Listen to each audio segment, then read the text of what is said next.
When the river rose and the sirens sounded, most residents hurried to higher ground. But one mother had a different mission. In the cold, brown water, a stray dog guarded her newborn puppies, refusing to leave even as the flood crept closer. What happened next, when a few strangers noticed, would touch hearts across an entire town. This story takes place in a small European riverside town, a place that loves the river in summer and fears it in spring. When days of rain forced the old river over its banks, streets turned into shallow streams. In a boatyard near the edge of town, under a patchwork of corrugated metal and blue tarp, a stray dog had chosen a dry corner to give birth. Neighbors had seen her before, shy, sandy-colored, ribs faintly showing. She slipped through alleys at dawn, cautious but determined, always circling back to the boatyard, and then, one night, she disappeared. 2 weeks later, she was back, leaner, eyes brighter, with a purpose that made her stand taller. She was a mother. The flood started slowly, a thin sheet of water gliding over the road. By morning, it pressed against the boatyard fence and pooled in the low ground beneath the shed. The mother dog shifted her puppies onto a wooden pallet, then a higher crate. She licked their faces, counted them with her nose. Outside, the current tugged at empty bottles and carried leaves like tiny boats.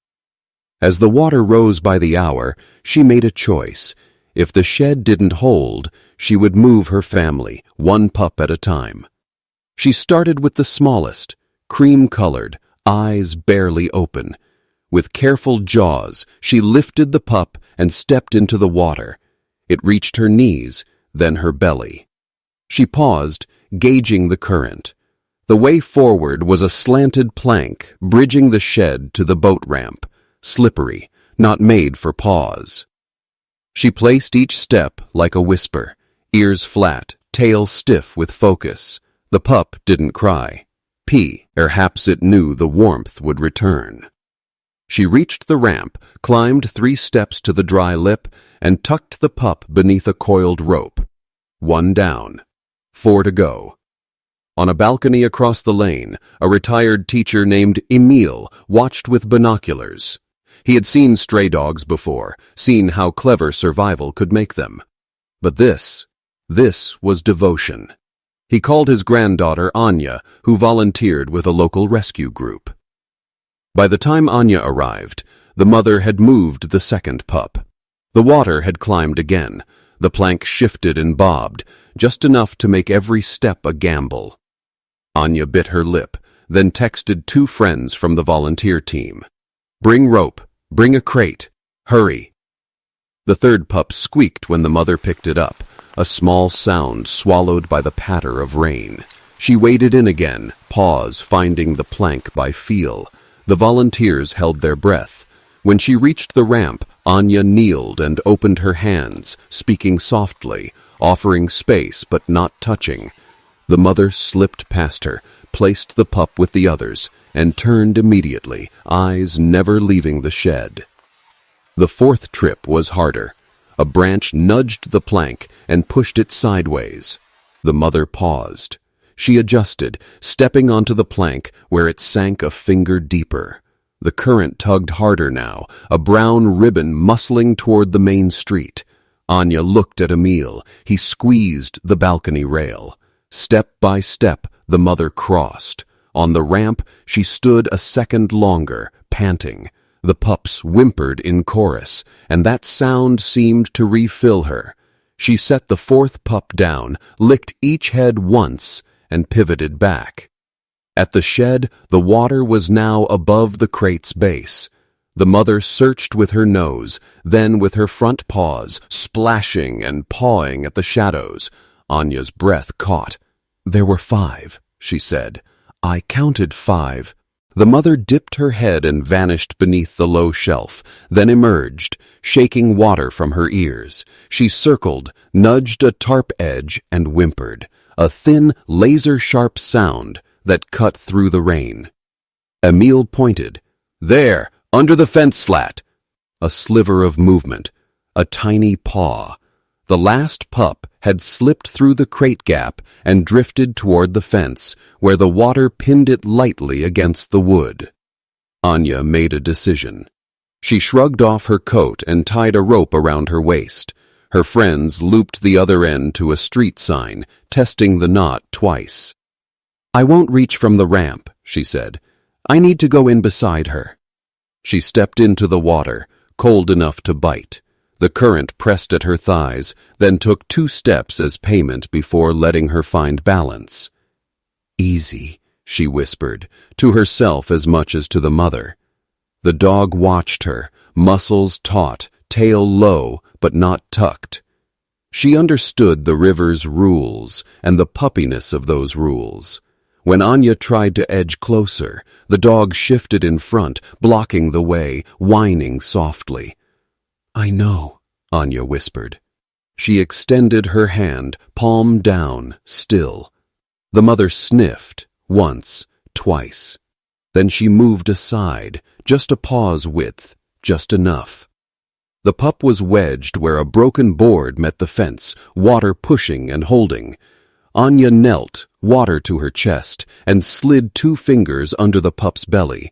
The pup squealed. The mother surged forward, then stopped, trembling but waiting. "Almost there," Anya said. She pried at the board. It didn't move. She tried again. This time, using a short pry bar, a friend slid across the plank. It gave a centimeter. Another tug. The board lifted. The pup tumbled free into Anya's hands. Small, shocked, alive. The mother leaned in, sniffed, then licked the pup's ear as if sealing a promise. Anya pressed the pup to her chest and leaned back into the rope. The current complained but let them go. Step by step, they reached the ramp. On the higher ground, the 4 pups huddled like a small pile of sunrise. The mother trotted the last stretch and checked each nose quickly, one by one, roll call with her heart. When Anya placed the rescued pup with the others, the bundle shifted, then settled, a living knot of warmth. For a long moment, nobody spoke. Rain softened. The town sounded different from up here, quieter, as if the river had learned courtesy. They still needed a dry, safe place. Anya coaxed the mother toward the crate. No force, only an open door and a blanket that smelled like kindness. The dog hesitated, then stepped in, never taking her eyes off the puppies. The volunteers walked slowly, avoiding deeper channels in the street, the rope now coiled and resting on a shoulder. At the community hall on the hill, volunteers had set up cots for displaced families and kennels for pets. Someone warmed a towel, someone fetched a heat pad. The mother curled around her puppies beneath a donated jacket. She closed her eyes, just for a second, then opened them again to count.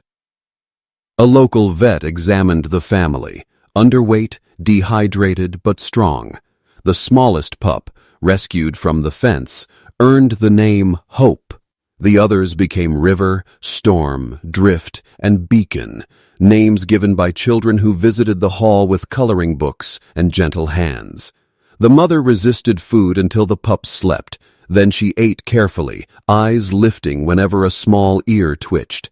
That night, as the rain finally broke, the hall hummed with low voices and cups clinking. The town settled into a new shape, one made by high ground and shared blankets. By morning, a photo that Anya's friend had taken of the mother stepping onto the ramp with a pup in her mouth had spread across group chats and local pages.